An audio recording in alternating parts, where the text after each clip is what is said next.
everyone, apa kabar teman-teman? Aku berharap teman-teman pasti dalam keadaan sehat ya.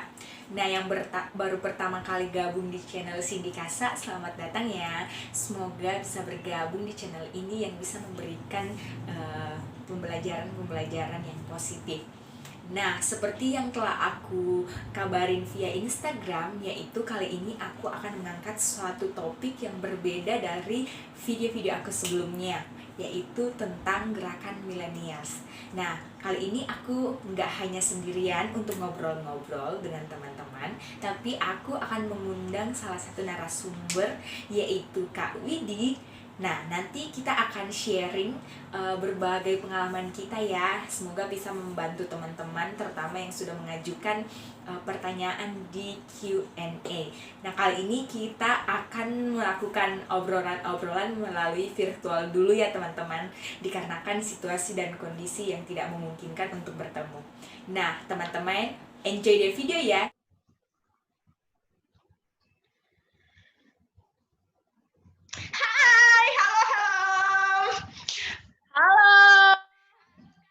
Selamat. Hai Kak Widi. Halo. Kak Widi, lagi di mana? Lagi di rumah dong, kan hari Sabtu, nggak ada kerjaan. Jadi di rumah aja ya? Di rumah aja, nggak boleh keluar-keluar kan. Pastinya tetap produktif. Kabar di Jakarta, Jakarta gimana? Oh, Jakarta, puji Tuhan kita masih aman karena nggak pernah keluar rumah ya. Oh iya, jadi sekarang di rumah aja ya, nggak kemana-mana kan? Iya, di rumah aja, tapi pastinya tetap produktif ya, Kak. Sebelumnya kita udah kenal ya, pastinya. Sudah dong, pernah iya. sekos. Nah, mungkin teman-teman yang baru bergabung belum tahu, aku Cindy Kasa, channel YouTube-nya Cindy Kasa. Selamat bergabung. Nah, kali ini aku nggak sendirian, ada Kak Widi. Kak Widi mungkin bisa memperkenalkan diri ke teman-teman semua. Halo, nama saya Kaudi Libriani. Channelnya, nggak punya channel dong, kan numpang di channelnya sini. Ya, Widi Libriani, boleh di-follow. Kak, buat teman-teman yang ingin kenalan atau mungkin setelah di video kali ini nanti tayang, teman-teman mungkin bisa berbincang lebih jauh, bisa sama Kak Widi Instagramnya. Kak Widi boleh Libriani, boleh follow. Nah, aku mau nanya nih Kak. Awalnya kan ngajak Kak Widi, belum tahu ya kita mau buat apa dengan Kak Widi. Kan gue minta apa materinya, nggak mau ngasih. Maksudnya aku yang ngasih materi ke Kak Widi, mungkin teman-teman juga udah tahu kalau materinya tentang yang kita posting sebelumnya di Instagramnya, yaitu tentang gerakan millennials. Nah, Kak Widi, sebelum kita membahas tentang gerakan millennials ini, mungkin aku kasih pemahaman menurut aku dulu ya, gimana sih millennials atau gerakan-gerakan millennials yang mungkin aku alami. Nah, kalau dari aku sendiri ya Kak, pemahaman aku tentang millennials itu bervariasi sih sebenarnya. Millennials dalam artian mungkin teman-teman semua masih dalam kondisi stay di zona nyaman, bahkan ada juga yang sudah keluar dari zona nyaman. Nah, itu yang teman-teman perlu ketahui sih, teman-teman, pendiriannya seperti apa ke depannya, apakah ingin melangkah atau tidak, dan mungkin millennials juga bukan tentang zona nyaman saja, tapi tentang kepribadian kita, tingkah laku kita, atau berbagai faktor ya. Kalau menurut aku sih, gerakan millennials itu mungkin masih terarah dan tertuju pada seputar itu sih, Kak. Kalau Kak Widi gimana? Sama sih, kalau menurutku juga ya gerakan millennials itu saat kamu berani melangkah mengambil sebuah keputusan yang nggak pernah kamu lakukan sebelumnya. Dalam artian mencoba hal yang baru, yang bisa memberikan kamu hal yang positif. Dan misalnya sesuatu yang nggak pernah kamu kerjakan, misalnya selama ini kamu ngapain sih? Ya selama ini aku selalu pulang pergi kantor, ada nggak sih sesuatu yang udah kamu buat yang membuat kamu lebih produktif di umur sekarang ini?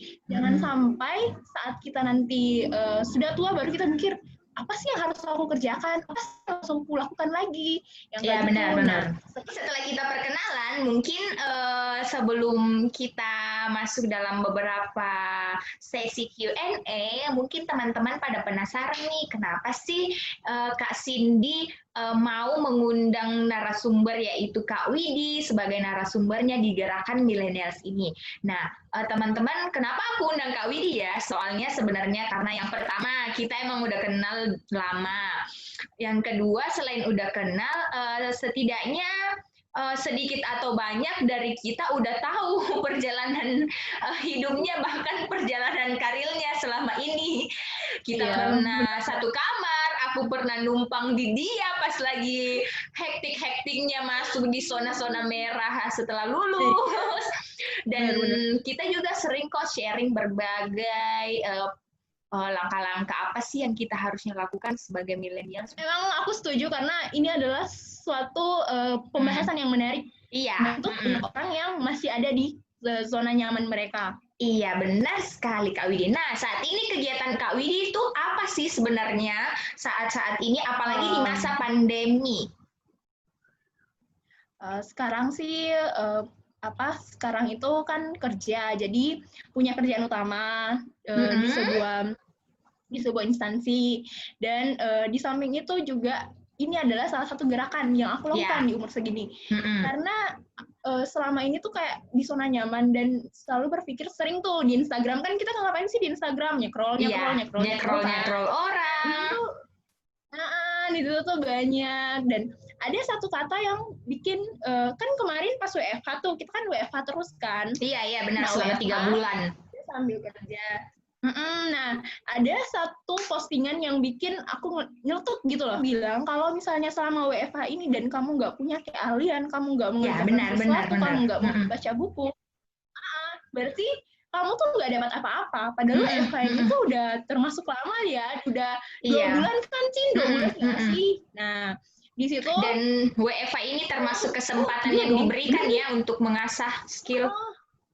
Tapi aku juga pernah sih ngerasa, kok aku masih di stay zona-zona kayak gini aja ya, meskipun udah kerja, tapi kok nggak ada perubahan lain yang aku bisa kembangkan. Kalau aku di zona ini terus, gimana aku bisa mengasah skill yang mungkin aku punya skill, tapi aku nggak tahu skill apa nih yang bisa aku ketahui dari diriku sendiri. Nah, itu semua yang butuh praktek.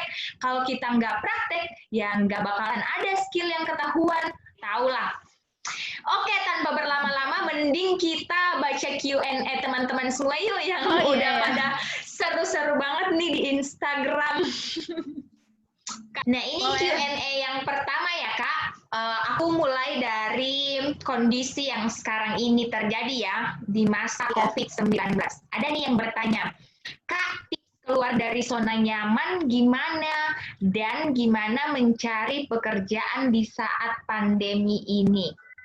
Aku mau nanya nih, yang nanya ini udah punya kerjaan apa belum? Belum, nah justru itu Kak, makanya dia nanya nanti gimana mencari kerjaan di masa pandemi ini. Jadi dikaitkan gimana keluar dari zona nyaman karena mungkin udah lama lulus ya, kita nggak tahu keadaan sekarang, kita nggak tahu COVID ini bakalan ada, sehingga karena nggak ngapa-ngapain, teman ini stay di zona nyaman jadinya, mungkin karena udah kebiasaan, tapi mau juga untuk kerja, tapi bingung mau cari kerja gimana di saat seperti ini. Oh gitu. Oh, saran, kirim aja semua lamaran dulu. Iya, kalau aku juga sih ngasih saran ya kan, untuk nyari kerjaan saat ini kan kita nggak tahu tuh rezeki kita di mana, bakalan ada yang nerima atau enggak, meskipun banyak banget isu-isu kalau di setiap perusahaan. Menurut aku jangan menjadikan alasan dengan situasi kayak gini, karena kalau itu yang menjadi alasan kita nggak tahu rezeki kita kapan. Dan masih kita mencoba, lamar aja dulu semua. Miss Widi gimana nih? Kalau ngasih saran ya kirim aja dulu. Tergantung nanti kamu diterima di mana, itu pertimbangan kamu kembali. Apakah kamu ingin mengambil pekerjaan itu atau enggak? Dan tapi jangan menunggu. Iya, jangan menunggu. Sambil kamu kerjakan sesuatu yang bisa menghasilkan. Kamu geluti. Iya, benar-benar. yang lagi booming di saat pandemi COVID ini, bisnis makanan. Iya, salah satunya. Bisnis makanan, orang tuh membelinya secara online kan, lebih gampang. Terus hidroponik juga tuh bisa. Atau kalau enggak, kamu melakukan sesuatu bisnis yang sekarang itu lagi booming banget, malah naik ratingnya di bisnis MLM. Boleh nggak sih ngomongin? Bisa. MLM yang mana ya? Iya. Tapi bisnis itu namanya lagi naik. Iya, benar-benar. Kadang kan orang bilang, lah itu bukan passion aku. Nah, benar, itu menjadi salah satu alasan orang, itu bukan passion aku. Itu bukan passion aku. Nah, aku sarankan sebelum kamu mencoba, jangan takut dulu. Orang itu lebih baik gagal setelah mencoba. Itu kayak Cindy dong, tiba-tiba dia bikin YouTube gitu kan. Oh my god, Cindy bikin YouTube. Orangnya seambisius itu sih Kak, nggak peduli akan sesuatu yang terjadi. Soalnya kalau kita nggak mencoba ya kamu nggak bakalan tahu sampai di mana skill kamu yang bisa kamu asah. Kamu udah tahu apa sih sampai sekarang ini kan? Ya saran aku juga teman-teman yang sementara dalam mencari kerja jangan patah semangat ya, karena kita nggak bakalan tahu rezeki kita di mana. Yang penting teman-teman berusaha. Nggak ada kok usaha yang mengkhianati hasilnya, pasti akan ada aja. Nah, itu juga salah satu langkah untuk keluar dari zona nyaman ya, Kak Widi? Iya, benar. Jadi kamu harus menggali potensimu itu loh. Menggali passion, apa sih? Jangan sampai kesempatan itu nggak datang lagi. Jadi manfaatkan peluang yang ada dengan sebaik-baiknya. Keluar dari zona nyaman kamu. Lakukan hal terbaik menurut versi kamu. Ya, sambil menunggu. Menunggu nih kan tadi dia lagi ngirim lamaran nih. Nah, sambil kamu menunggu kalau misalnya tiba-tiba ada yang tertarik sama bidang kamu dan akhirnya minta kamu untuk datang. Nah, itu kamu manfaatkan dengan baik karena zaman sekarang itu apalagi dengan adanya COVID itu emang ini kita nggak bakalan tahu kapan akan berakhir. Oh ya, saran aku juga sih kalau yang kayak gini tuh kita harus memperluas pergaulan karena bisa saja teman kamu pembawa rezeki kamu loh. Kalau aku sih gitu sih dari pas mungkin masih kuliah aku nggak membatasi sama siapa aku bergaul, yang penting orang ini bisa membawa hal positif karena bisa saja info pekerjaan dari orang tersebut, info rezeki-rezeki kita Tuhan tunjukkan melalui orang tersebut kan. Itu aja sih saran-saran buat yang oke. Kita terus lanjut dong, Cin. Oke, makin seru nih ya. Q&A yang kedua nih Kak, masih berhubungan sih sebenarnya. Masih berhubungan untuk Q&A yang kedua ya. Menurut Kakak, gimana caranya menangani rasa takut atau ragu untuk memulai mengerjakan sesuatu, apalagi di masa sekarang ini? Kalau aku ngasih saran sih, apa sih yang ditakutkan saat memulai sesuatu itu kita perlu tahu. Dia takut itu karena dia takut melewati prosesnya atau dia takut hasil akhirnya gagal. Nah, menurut aku, ya benar. Dia kan, dia tuh bingung nentuin bisa nggak sih aku ngerjain passion aku, bukan? Tapi seperti yang tadi aku bilang, yang perlu diingat adalah lebih baik kita gagal setelah mencoba daripada kita gagal karena kita nggak berani untuk melakukan sebuah tindakan keluar dari zona nyaman kita, ya kan? Nah, lagi kalau nanti dia bilang, tapi nanti kalau misalnya aku gagal, gimana nih? Nah, itulah namanya proses. Semua dari situnya. Ada gagal dan ada sukses. Cuman cara kamu adalah, apakah saat kamu mengalami kegagalan itu, kamu terus di zona kegagalan itu, atau kamu mencari cara nih, gimana caranya, apa yang salah dengan aku? Apa koreksi diri kembali, apa yang salah ya? Apakah strateginya yang salah, strategi pemasarannya kalau di marketing yang salah, atau memang tujuannya apa, tapi caranya dia mencapainya itu beda gitu loh. Jadi di sini adalah cara menangani rasa takut adalah kita harus perlu tahu koreksi dirimu, kamu perlu tahu kenapa apa yang kamu takutkan. Karena hasil akhirnya atau prosesnya. Namanya proses, kalau kita sedang mengerjakan sesuatu itu pasti kita merasa kayak aku capek lah. Nah, saat Iya, kamu benar-benar. Apalagi kalau baru memulai sesuatu udah kayaknya ini bukan fashion aku, padahal itu sebenarnya langkah awal loh menuju kunci Iya, kesuksesan kita, benar. karena kita nggak tahu ujian apa yang bakalan diberikan kepada kita saat kita mengambil keputusan, dan pastinya ujian itu pasti Benar. selalu ada. Justru kesempatan itu yang harusnya digunakan ya sebaik-baiknya. Aduh, kayaknya aku masih kurang di ini nih, harus gue gali lagi nih. Mungkin apa karena kita terlalu ambisius ya? Oke, next. Belum lapar kan kalau ini? Belum habis makan loh aku. Ini lebih menarik lagi. Bagaimana mempertahankan performance di kantor tetap stabil, terutama dalam kondisi WFH? Nah, boleh nih aku jawab. Boleh nih aku jawab, nanti Kak Widi juga jawab ya. Sini. Iya. Iya. Jujur ya, dalam masa pandemi ini, aku sebagai orang yang sangat ambisius juga masih merasa takut loh. Ya namanya juga manusia ya, pasti kita merasa takut dalam kehidupan kita, pasti kita was-was lah dengan keadaan apalagi yang sekarang ini. Jujur aku juga lagi kerja di kantor, mungkin ya kalau orang melihat atau orang yang tahu kantor aku di mana, mungkin pada lihatnya, oh senang banget nih bisa WFH dari awal sampai akhir, belum masuk kantor, belum gimana enak, setidaknya terhindar dari penyakit ini. Nggak gitu juga loh teman-teman. Sebenarnya kita juga lagi berusaha keras atau gimana sih sehingga performance aku bagus, sehingga kalau nantinya ada sesuatu yang terjadi, setidaknya atasan aku lah ya, setidaknya atasan aku nih bisa mempertahankan aku. Nah, cara mempertahankan performance itu yang pertama, jangan mengeluh, apalagi dalam kondisi sekarang ini. Kita jangan mengeluh, misalnya nih sebanyak-banyaknya pun pekerjaan yang dikasih saat ini, kerjakan aja. Mungkin itu salah satu bagian dari mengasah skill kamu yang mungkin sebenarnya bukan kerjaan kamu, tapi kamu bisa kerjakan. Itu salah satu nilai plus sih dari atasan kita ya. Kalau menurut pengalaman aku sih ya Kak, pokoknya jangan mengeluh dulu, apalagi dalam kondisi saat ini.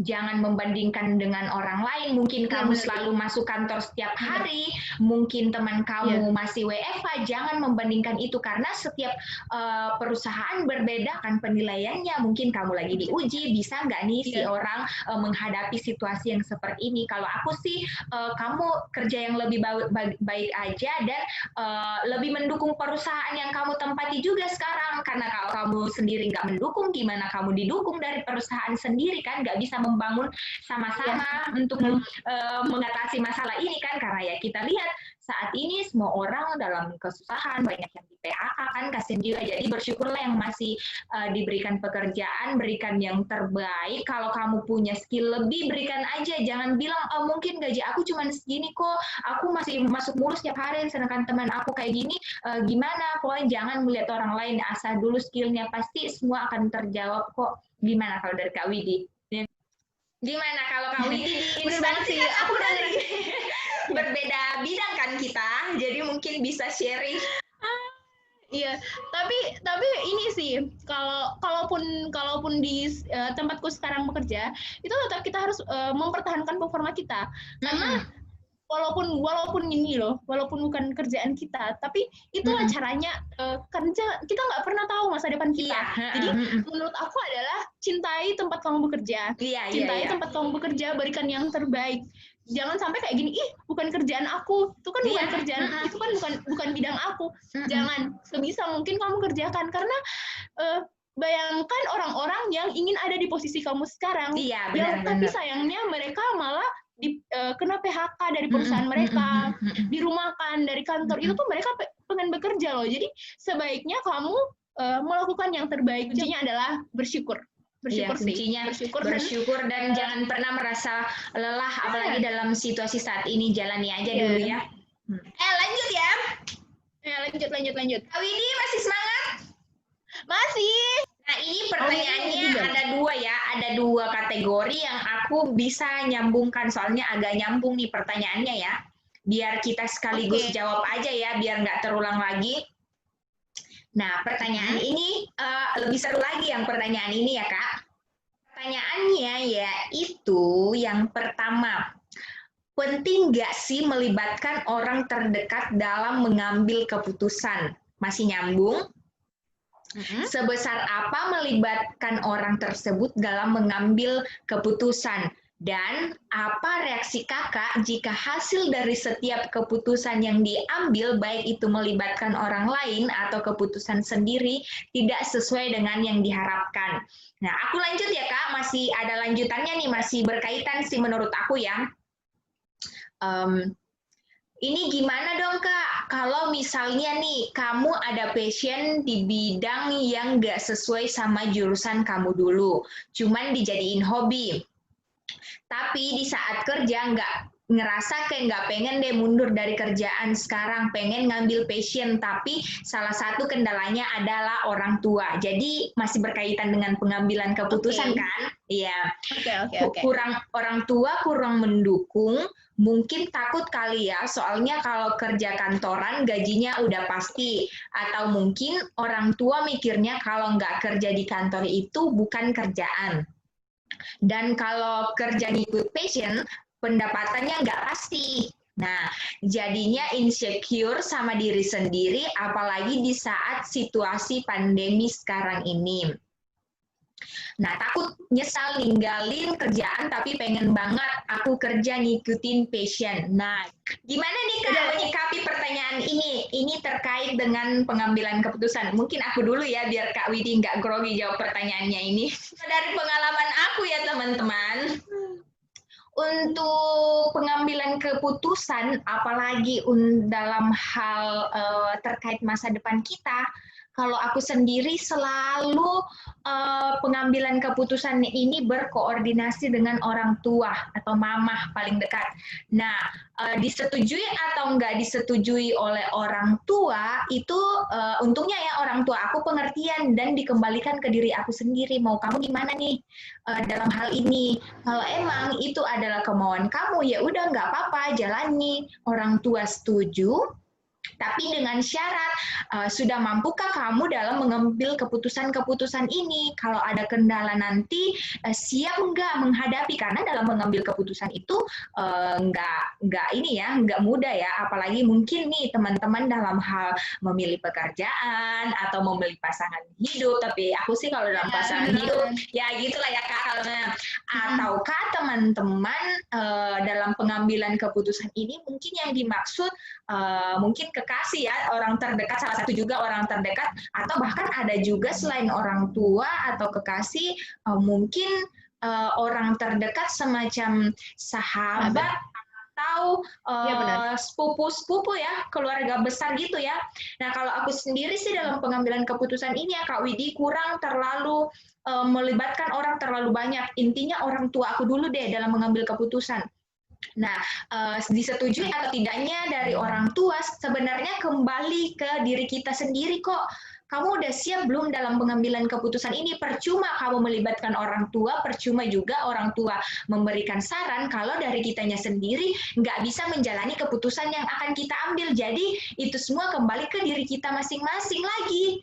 Kamu siap nggak dalam mengambil keputusan ini? Tapi emang paling penting yang didahulukan dalam mengambil keputusan adalah Tuhan dan orang tua. Restu orang tua itu sangat-sangat diharapkan sih untuk yang kedepannya. Kalau Kak Widi gimana? Ya, menurut aku sih aku perlu tahu sih kalau misalnya ada pertanyaan yang dimaksud orang terdekat di sini siapa? Kalau pacar sih, kalau aku ya menurutku jangan terlalu difikirkan. Karena aku pernah mengalami hal seperti itu. Aku pernah ada di posisi yang sama. Aku terlalu banyak melibatkan orang-orang terdekat aku, misalnya sehingga kecewa sama diri sendiri ya? Iya, bukan kecewa sih yang kayak agak oh my god. Tapi itu dijadikan pelajaran.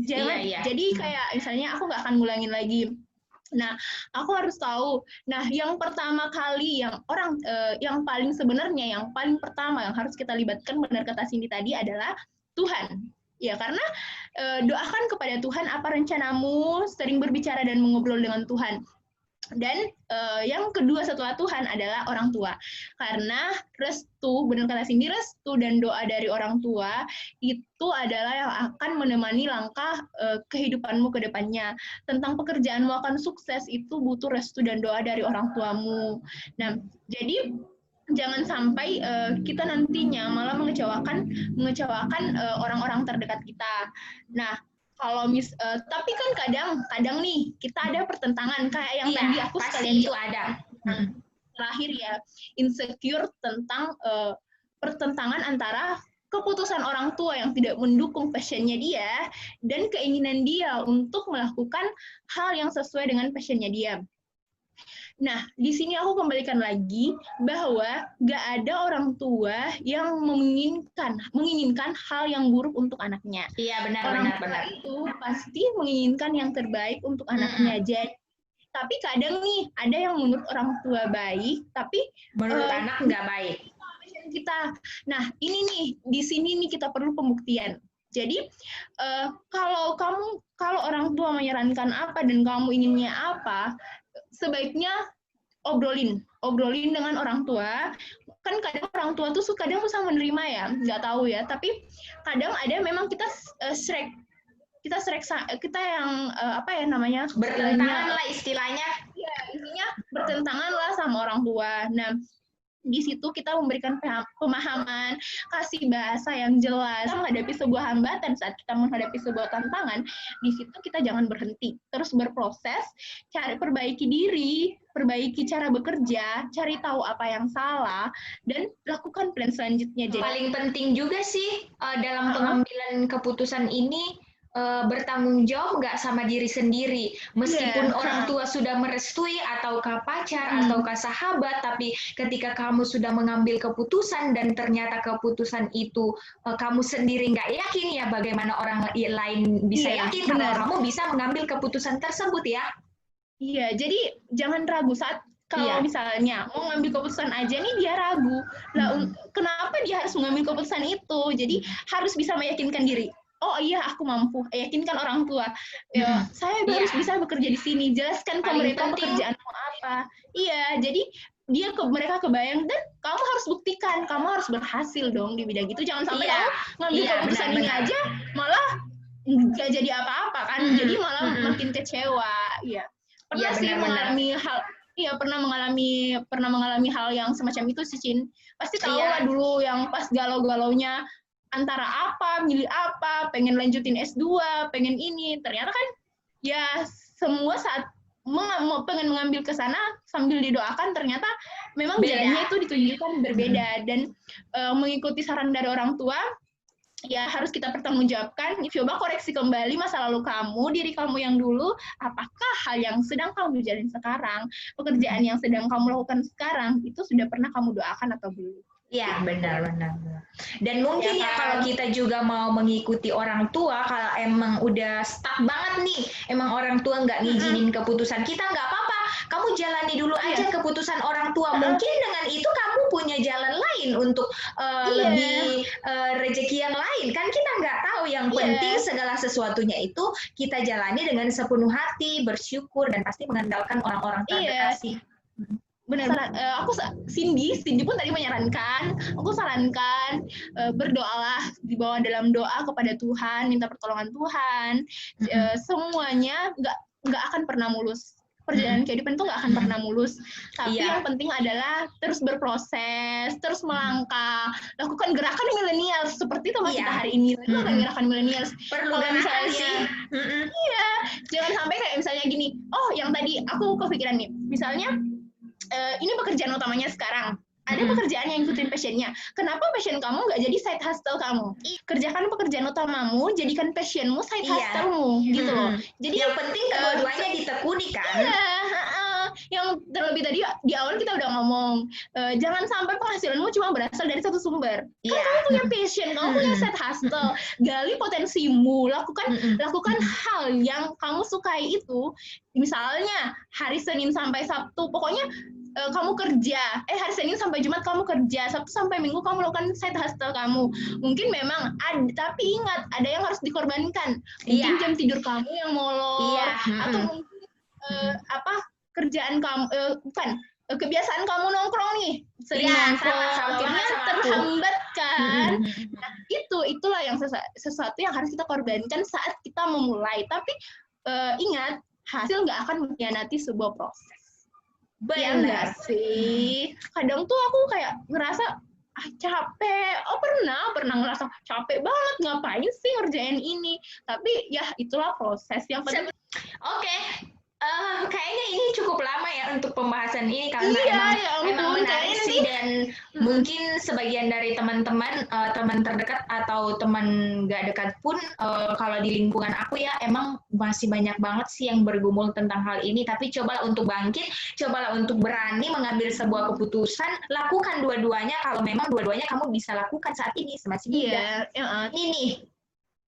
Kayaknya orangnya ini emang dalam kondisi ini banget sih. Dia berani mengutarakan argumennya ini.